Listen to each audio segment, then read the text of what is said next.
Hi అండి, welcome to my channel. AP ఉద్యోగ పెన్షనర్లకి ఈ యొక్క నెల అంటే జూలై నెల జీతాలు పెన్షన్లు భారీగా అయితే పెరగనున్నాయండి. ఎందుకంటే జూలై 2023కు సంబంధించిన డిఏ అయితే 3.64% పెంచడం జరిగింది.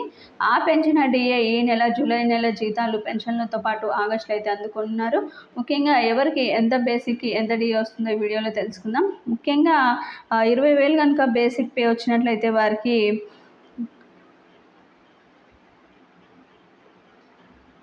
6,734 రూపాయలు అయితే రావటం జరుగుతుందండి. న్యూ డిఏ అయితే అంటే మునపటికి ఇప్పటికి 728 రూపాయలు అదనంగా అయితే రావటం జరుగుతుంది. అదేవిధంగా 61,960 రూపాయలు వచ్చినట్లయితే వారికి 20,862 రూపాయలు అయితే రావటం జరుగుతుంది. ఇక 70,850 రూపాయలు వచ్చినట్లయితే 23,855 రూపాయలు అయితే రావటం జరుగుతుంది. ముఖ్యంగా 92,110 రూపాయలు కనుక బేసిక్ పే వచ్చినట్లయితే వారికి 31,013 రూపాయలు అయితే రావటం జరుగుతుంది.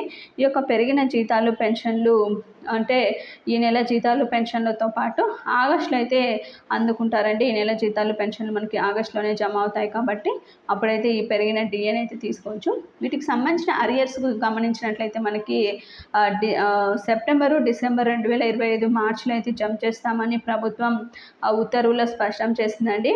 కానీ ఈ యొక్క డిఏ అరియర్స్కు సంబంధించి కొత్త ప్రభుత్వం వీటన్నిటిపైన కూడా శ్వేతపత్రం విడుదల చేసిన తర్వాత రీషెడ్యూల్ అయితే చేసే అవకాశం అయితే ఉంది. కాబట్టి మనకి ఈ రీషెడ్యూల్ ప్రకారం అయితే జమ అవుతాయి. ప్రస్తుతానికి అయితే డిఏ అయితే జమ అవుతుందండి. అరియర్స్కి సంబంధించి ప్రభుత్వం నిర్ణయం తీసుకున్నప్పుడు మనకి ఎప్పుడు జమ అవుతాయి అనే విషయాన్ని అయితే తెలుసుకోవచ్చు. మీకు వీడియో నచ్చినట్లయితే తప్పకుండా లైక్ చేయండి, షేర్ చేయండి. Thank you for watching.